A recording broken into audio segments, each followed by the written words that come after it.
Élève sous-officier. Votre appartenance à la 375e promotion de l'ENSOA, promotion adjudant caron, est symbolisée par votre insigne. Cet insigne évoque le parcours et les valeurs de votre parrain. Sa forme est celle typique de l'insigne de votre école, l'École nationale des sous-officiers d'active. Le fond, de couleur noire, rappelle le sacrifice de l'adjudant caron le 25 août 1944. En haut, l'insigne général des Français libres matérialise son refus de la défaite dès le 19 octobre 1940. La carte de France et les flots symbolisent son appartenance à la 2e division blindée du général Leclerc. La silhouette du chevalier est extraite de l'insigne du 501e régiment de chars de combat où votre parrain servait lors de son décès.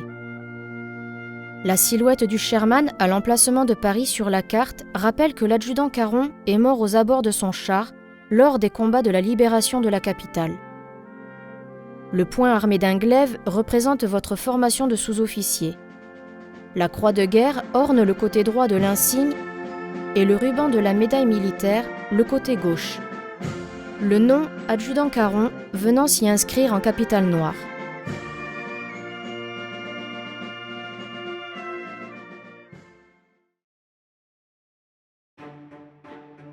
Henri Caron est né le 15 mai 1915 dans le village de Cormont.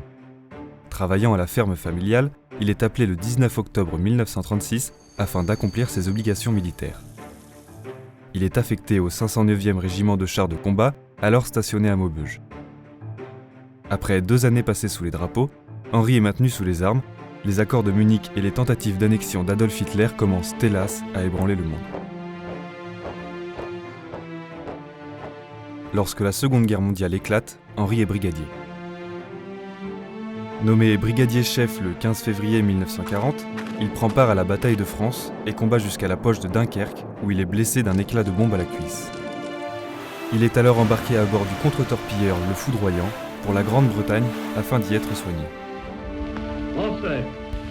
En juin, les hostilités ont cessé entre la France et l'Allemagne. Alors cloué sur son lit, il consigne dans son livre de bord « Je ne rentrerai en France que sous un régime autre que celui d'Hitler, car je crois que la France, libre et plus grande encore, renaîtra un jour tôt ou tard. » Le 19 octobre 1940, Henri Caron s'engage dans les forces françaises libres auprès du général de Gaulle. Nommé entre-temps maréchal des logis, il est affecté à la 2e compagnie de chars située à Camberley. En mai 1941, le régiment perçoit les premiers chars tant attendus. L'entraînement peut enfin commencer, écrit-il. Au matin du 29 août, le grand périple des hommes de la 2e compagnie de chars commence. Embarquement depuis Liverpool à destination de Freetown, en Afrique occidentale, après une traversée de 15 jours ponctuée de nombreuses attaques aériennes et sous-marines. Jusqu'au milieu de l'année 1942, l'unité se déplace constamment. Remontée du Congo jusqu'à Bangui, le Tchad, la brousse du Cameroun, puis celle du Nigeria, sous un soleil torride et dans des conditions d'hospitalité précaires. Arrivé au Caire le 10 mars 1943, 3 compagnies de chars dont celle d'Henri s'installent au milieu du désert.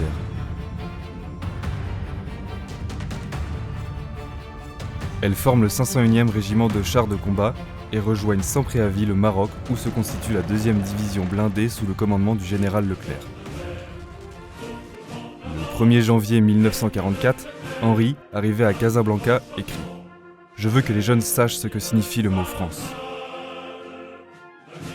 Les chars de l'unité sont baptisés le 19 janvier, il prend le commandement du Romilly. Après une dernière revue de troupes devant le général de Gaulle, la 2e DB s'embarque le 10 avril pour se joindre aux forces alliées basées en Grande-Bretagne. Le 3 août 1944, à 5h du matin, les premiers éléments débarquent à Utah Beach. Après un exil de 4 ans, 2 mois et 3 jours, l'adjudant se courbe pour embrasser le sable. La longue marche vers Paris commence alors.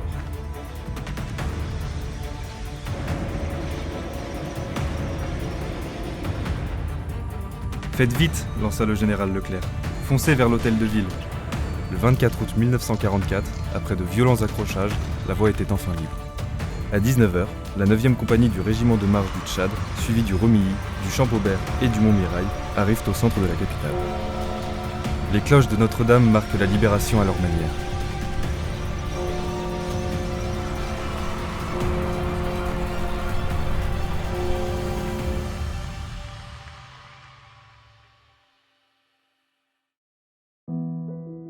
Le 25 août, après le déjeuner, l'adjudant Caron reçoit l'ordre de se rendre du côté de la place de la République, où l'ennemi résiste encore. Arrivé à la station de métro Temple, il descend du char pour se rendre compte de la situation et est pris pour cible par un franc-tireur nazi.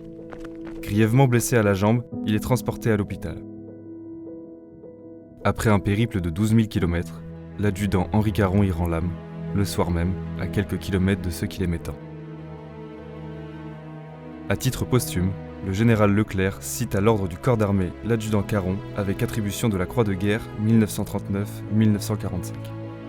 La médaille militaire lui sera décernée quelques années plus tard. Élève sous-officier de la promotion adjudant Caron. Votre parrain a démontré continuellement lors de son engagement une abnégation et une volonté peu communes.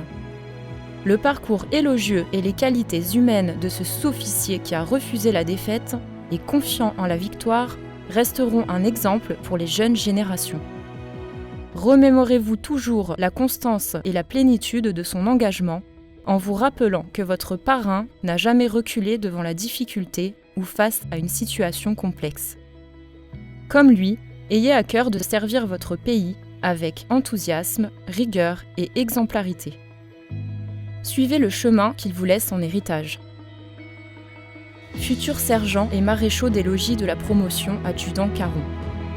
Dans les moments délicats qui ne manqueront pas de jalonner votre carrière, inspirez-vous de la vie de votre parrain, qu'elle vous permette de triompher de toutes les difficultés qui attendent tout jeune chef.